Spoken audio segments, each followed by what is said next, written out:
ட்ரேடிங்கில நம்ம என்னதான் டெக்னிக்கலா நெறைய விஷயம் கத்துக்கிட்டாலுமே, ஸ்டில் நெறைய பேர் ஸ்ட்ரகிள் பண்ணுவாங்க. அவங்களால ப்ராஃபிட் எடுக்க முடியாம. ஏன்னா, இதில இந்த டெக்னிக்கல் விஷயத்த தாண்டி ஒரு சில சைக்காலஜிக்கல் ஹர்டில்ஸ் இருக்கு. அந்த விஷயத்த நம்ம என்னன்னு தெரிஞ்சுக்கிட்டு கரெக்ட் பண்ணா மட்டும் தான், நம்ம கத்துக்கிட்ட அந்த டெக்னிக்கல் விஷயத்த சக்சஸ்ஃபுல்லா இம்ப்ளிமெண்ட் பண்ணி ப்ராஃபிட்டபிள் ட்ரேடர் ஆக முடியும். ஸோ அந்த வகையில தான் இந்த சீரிஸ் ஆஃப் வீடியோஸ்ல ஒவ்வொரு ஹர்டிலா எடுத்து, ஓகே இந்த ஒரு சைக்காலஜி விஷயம் நமக்கு ப்ராப்ளமேட்டிக்கா இருக்கு. இது எப்படி ப்ராப்ளமேட்டிக்கா இருக்கு? இத எப்படி ஃபிக்ஸ் பண்ணலாம்? அப்படின்றத ஒவ்வொரு சீரிஸ் ஆஃப் வீடியோஸா போடலான்னு இருக்கேன். ஸோ அந்த வகையில இன்னைக்கு பார்க்க போற video it's about confirmation bias. So இது எப்படி வந்து நம்மளோட ட்ரேடிங் பெர்ஃபார்மன்ஸை பயங்கரமா அஃபெக்ட் பண்ணுது? இதை எப்படி கரெக்ட் பண்ணலாம்? அப்படின்றத டீட்டெயிலா இந்த வீடியோல பார்க்கலாம். Confirmation bias simple. நம்ம என்ன நினைக்கிறோமோ அது ரிலேட்டடான ஒரு விஷயம் தான் பார்ப்போம். சே ஃபார் அன் எக்ஸாம்பிள், நீங்கள் இன்றைக்கி ஆஃபீஸ் போகிறீங்கன்னா, ஓகே நீங்கள் இங்கேருந்து ஆஃபீஸ் போகிறதுக்குள்ளே எத்தனை ரெட் கலர் கார் பார்க்குறீங்க அப்படின்னு நான் கேட்குறேன்னா, நீங்கள் ஆஃபீஸ் போகிறதுக்குள்ளே எவ்வளோ நம்பர் ஆஃப் ரெட் கார்ஸ் உங்கள் கண்ணு ஃபுல்லாகவே ரெட் கலர் காரை மட்டும் தான் தேடும். ரெட் கலர் காரை தாண்டி வெறும் ரெட் கலரை மட்டுமே பார்க்க ஆரம்பிக்கும். ஏன்னா உங்கள் மைண்டில் நீங்கள் ஃபிக்ஸ் பண்ணிட்டீங்க, இன்றைக்கி நான் ஆஃபீஸ் போகிறதுக்குள்ளே எவ்வளோ number of maximum red cars தேடணும் அப்படின்றது. ஸோ அதுக்கேற்ற மாதிரி உங்கள் மைண்டும் அதுக்கு சப்போர்ட்டிவான ஒரு விஷயத்தை தேட ஆரம்பிக்கும். இந்த ஒரு கன்ஃபர்மேஷன் பயஸ் தான் ட்ரேடிங்கில் ஒரு பெரிய ப்ராப்ளமேட்டிக்காக இருக்கும். அது எப்படின்றத ஒவ்வொன்றா எக்ஸ்பிளைன் பண்ணுறேன். நீங்கள் ஒரு ஸ்டாக்கை வாங்கிட்டீங்க, ஆல்ரெடி ட்ரேட் எடுத்துட்டீங்க. ஸ்டாக் வாங்கினதுக்கு அப்புறமா உங்களோட ரிசர்ச்சோ இல்லை உங்களோட ஒர்க்கெல்லாம் எப்படி இருக்கும்னா, இந்த ஸ்டாக் ஏன் மேலே போகலாம், இல்லைனா இந்த ஸ்டாக் ரிலேட்டடாக என்னென்னலாம் புல்லிஷ் நியூஸ் இருக்குது, இந்த ஸ்டாக்கோட டார்கெட் ப்ரைஸ் நிறைய பேர் என்ன சொல்கிறாங்க அப்படின்ற மாதிரி தான் போகும். இந்த ஸ்டாக்கு மேலே போகுன்ற ஒரு அசம்ஷனில் தான் உங்களோட எல்லா சர்ச்சஸும் இருக்கும். எப்போவுமே நீங்கள் ஒரு ஸ்டாக் வாங்கினதுக்கப்புறமா அது ரிலேட்டடான பேட் நியூஸ் ஸ்பெசிஃபிக்காக சர்ச் பண்ணி பார்க்க மாட்டீங்க. அது பியரிஷ் சிக்னல் ஏதாவது கொடுக்குற மாதிரி இருந்தால் கூட நம்ம அதை இக்னோர் பண்ணிடுவோம். யாராவது அந்த ஸ்டாக்குக்கு வந்து அனலிஸ்ட் ஒரு செல் ரேட்டிங் கொடுத்துருந்தோம்னா கூட நம்ம அதை இக்னோர் பண்ணிவிடுவோம்.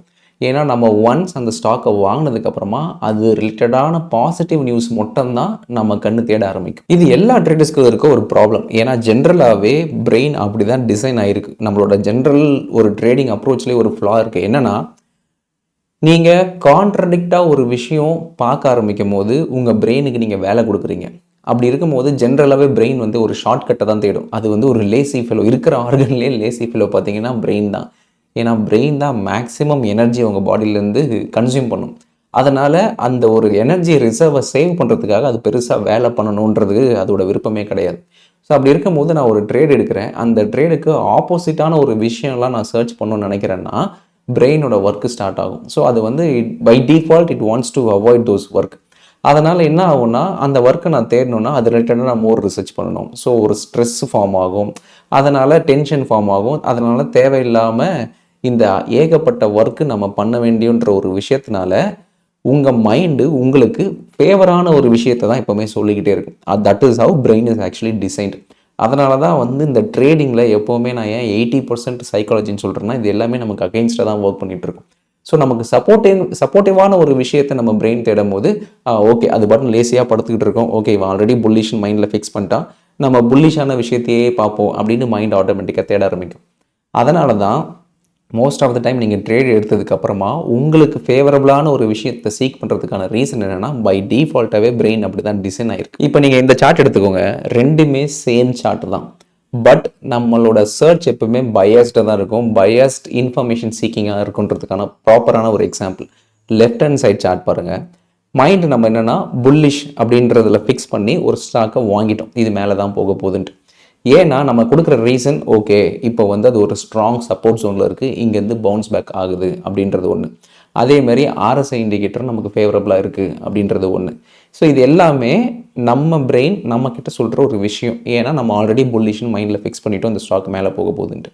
பட் இந்த ஸ்டாக்கில் நீங்கள் என்டர் பண்ணாமல் இருக்கீங்க, இல்லை என்டர் பண்ணாத உங்கள் ஃப்ரெண்டுக்கிட்ட போய் இதை கேட்டிங்கன்னா அவன் பார்த்தோன்னே சொல்லுவான், டே இது ஆல்ரெடி டவுன் ட்ரெண்டில் இருக்குது. ஏன்னா ரைட் ஹேண்ட் சைட் சார்ட் பார்த்தா கிளியராக தெரியும், ஆல்ரெடி டவுன் ட்ரெண்டில் இருக்குது, ஆல்ரெடி லாங் டர்ம் மூவிங் ஆவரேஜ்க்கு கீழே இருக்குது, வால்யூமும் டிக்ளைனில் இருக்குது. எந்த வகையிலுமே இது வந்து ஒரு புல்லிஷ் சிக்னல் கொடுக்கல, இது ஃபர்தராக கீழே தான் போகணும் அவன் கிளியராக சொல்லுவான். ஏன்னா அவனுக்கு அதில் பொசிஷன் இல்லை.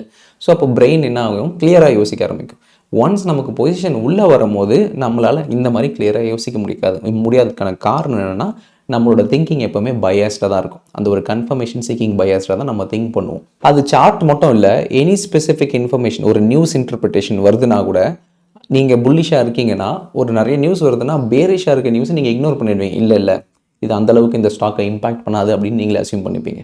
அதேமாதிரி ஒரு 10 அனலிஸ்ட் இருக்காங்கன்னா ஒரு 7 அனலிஸ்ட் வந்து இது பேரிஷாக தான் இருக்குது அப்படின்னு சொன்னால் கூட பாக்கி இருக்கிற ஒரு 3 அனலிஸ்ட்டு இல்லை இது புல்லிஷாக இருக்குதுன்னு சொன்னால் நம்ம மைண்டு வந்து அந்த 3 அனலிஸ்ட் புல்லிஷாக இருக்குன்னு சொன்னாங்க இல்லையா, அது ரிலேட்டடான விஷயத்தை தான் சீக் பண்ணோம். அதை தான் கன்ஃபார்ம் பண்ணி கரெக்டு இந்த 3 அனலிஸ்ட்டுக்கு தெரிஞ்சிருக்கு, பாரு இந்த 7 அனலிஸ்ட்டுக்கு தெரியலையே அப்படின்ற மாதிரி தான் நம்ம பிரெயினும் திங்க் பண்ணோம்.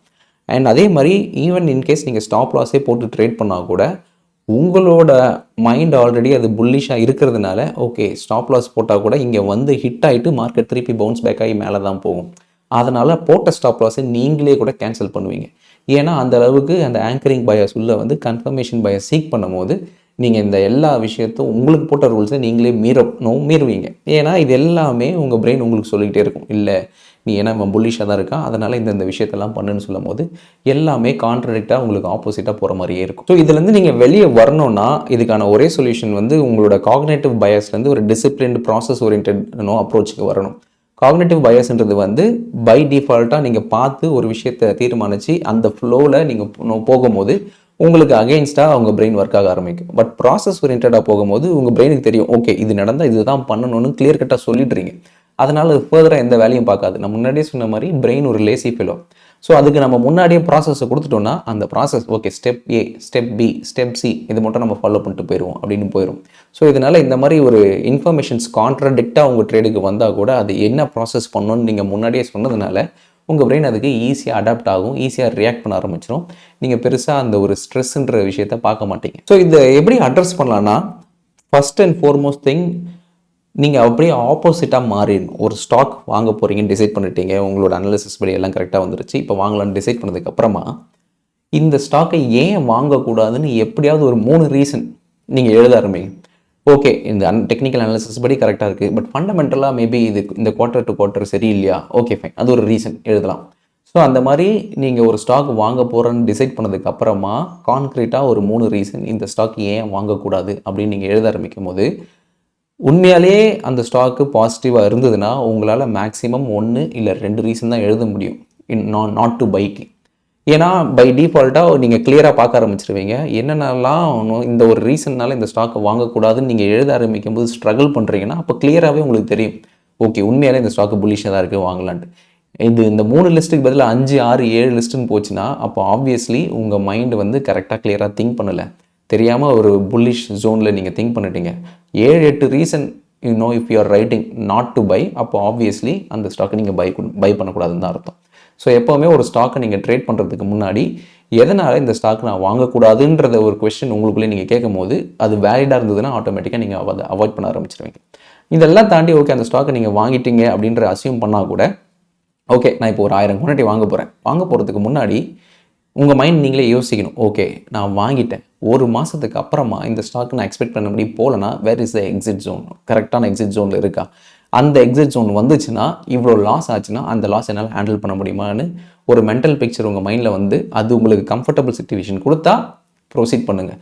அது உங்களுக்கு அன்கம்ஃபர்டபுள் சிச்சுவேஷன் கொடுத்தா 2 விஷயம், ஒன்று அந்த ட்ரேடு கரெக்டாக இல்லை, 2வது நீங்கள் நிறைய குவான்டிட்டி வாங்குறீங்க. 1000 குவான்டிட்டி வாங்குற இடத்துல மேபி ஒரு 100 குவான்டிட்டி வாங்கினீங்கன்னா அப்போது அந்த மென்டல் பிக்சர் யோசித்து பார்க்கும்போது ஓகே இது என்னால் மேனேஜ் பண்ண முடியும் அப்படின்னு தோணும்.